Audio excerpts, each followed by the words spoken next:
ሰላም እንዲናችሁ እንኳን በሰላም ማገናኘን። ዛሬም እንግዲህ ያንኑ ክፍል እንቀጥላለን።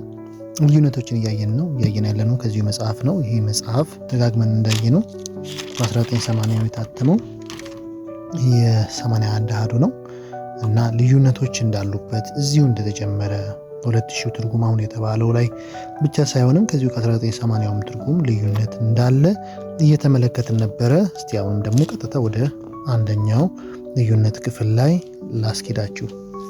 ይህ ክፍል የሚገኘው በሉቃስ ወንጌል ምዕራፍ 22 ቁጥር 44 ላይ ናቸው። ትኩር ብላችሁ ካያችሁት የተራራቁ ነገሮች ታያላችሁ።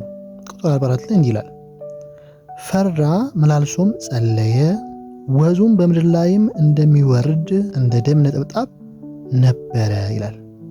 ያችሁ ራቅ ያለ ሆኖ ደመቀሩ ተጽፏል። የሚገርመውም ከግርጌው ላይ መስተካከሉን የሚያመለክት አንዳችም ነገር የለም።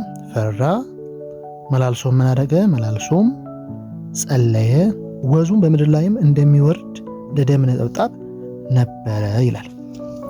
ይህንኑ ክፍል በዚህ በ1954ቱ ትርጉም ላይ ሳያችሁት ይሄው 22 ቁጥር 44 ላይ ምን ይላል? በፍርሃትም ሲጣጣር አጽንቶ ይጸልይ ነበረ፣ ወዙም በምድር ላይም እንደሚወርድ እንደ ደም ነጠብጣብ ነበረ። በፍርሃትም ሲጣጣር አጽንቶ ይጸልይ ነበረ ይላል። ይሄ ክፍል እንግዲህ ለውጦታል ማለት ነው። በፍርሃት ሲጣጣር የሚለውን እዚህ ላይ አሁን ስናየው የነበረው ክፍል ላይ ቶታሊ የለም። ለምን አወጡት የሚለውን እንግዲህ ለመገንበት አይዳግትም። አያችሁ ምን ይላል? ፈራ መላልሶም ጸለየ ነው የሚለው እንጂ በፍርሃት ሲጣጣር የሚል ክፍል እዚህ ላይ እንደምታዩት በፍርሃት ሲጣጣርም አጽንቶ ይጸልይ ነበረ የሚለው ጋራ ቶታሊ አይገናኝም። ስለዚህ እንዳልኳችሁ አንዳንዱ ክፍሎች ላይ ግርጌም ላይ ማብራሪያ ከግሪኩም ላይም ማስተያየም አላረጉም። በድፍረት ቀይረውት ነው። እንግዲህ ለማን መቅናት ነው? እግዚአብሔር መቅናት ነው።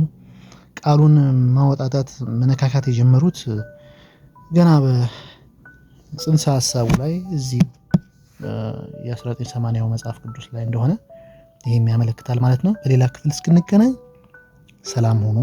መልካም ቀን።